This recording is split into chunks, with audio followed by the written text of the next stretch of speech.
Siman Taf Kuf Samach Dalet. Shulchan Aruch speaks about the day of Hoshana Rabbah.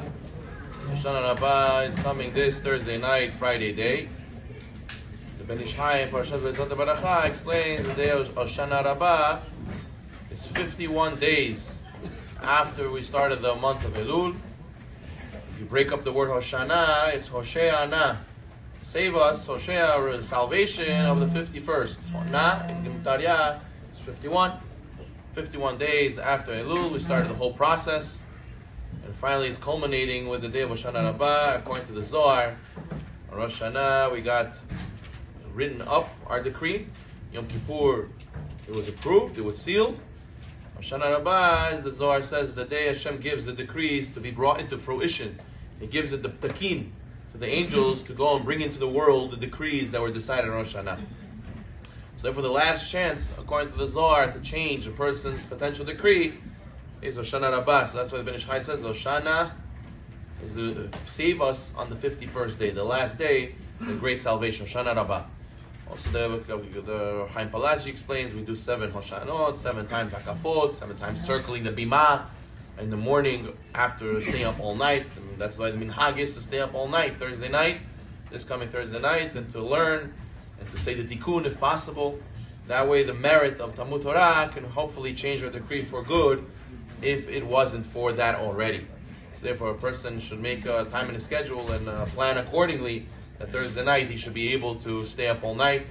Obviously when you're staying up all night, that means that you're going to pray normally in the morning, Netz Minyan. You're going to listen to the Sefer Torah reading. You're going to pray with focus and concentration. Don't let this minhag of staying up all night kill your regular obligations of praying Shahrit and doing all the mitzvot properly.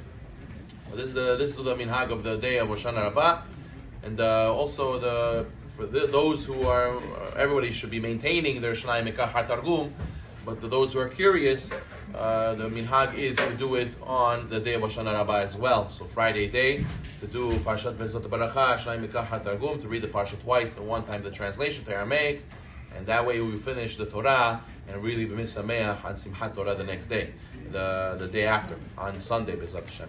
Now, on the holy day of Hoshana Rabbah, it's the 8th day it's the last day of the Sukkot, and that is where we're going to do the right before Shmini Atzeret. Shmini Atzeret is going to be the day after, which is a separate holiday in itself. We'll speak about it a different time, but the minhag is also on Hoshana Rabbah to do Hatabata Arava, to smack the Aravot in the morning after the Tefillah. We're going to smack the Aravot on the floor, on the ground, outside, on the dirt, and this is to remember the mitzvah, how they used to have to take Aravot and circle the altar in the Bet HaMikdash, but it's a minhag to smack it on the floor like we do today. So therefore that's why we say Chavit Chavit V'la Barich. We will smack, and we don't say a blessing. It's only a minhag, we don't say a blessing on minhag.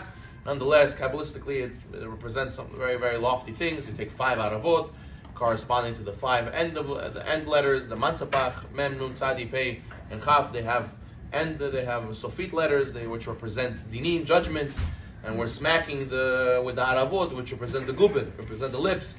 We're smacking the judgments, the lips of the judgment, the lips of the Satan, that it should be quiet, and we already did 51 days of repentance, and should be that our year should be without any judgments. So that's the custom of the Hatavat Arava, and the person does this also on Hoshana Rabbah.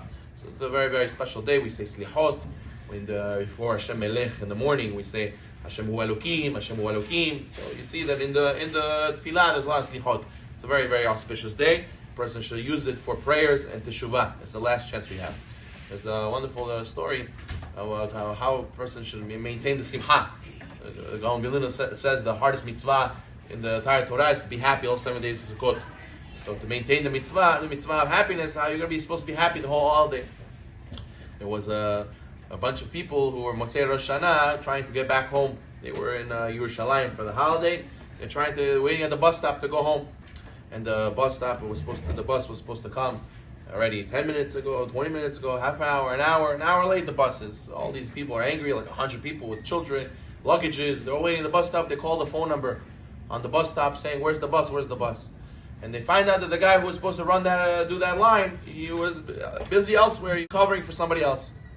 So they all point fingers at each other. All the bus drivers in the center say, "You go, no, you go, no, you go."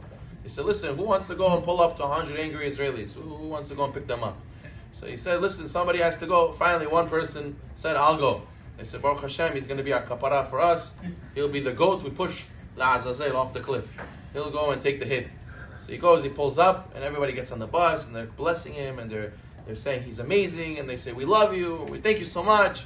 And everybody was wondering, all the bus drivers were wondering, how did they bless you? They were supposed to kill you. An hour and a half late, 100 angry Israelis. What are you supposed to do? How are you supposed to survive that? So he said to them, I'll tell you the trick. What did I do? Instead of pulling up with the bus that says Jerusalem, I pulled up with the bus, the sign, I changed the sign to Tel Aviv. They thought I came from Tel Aviv special to pick them up. So they said, wow, what a tzaddik, he came to pick us up, God bless you.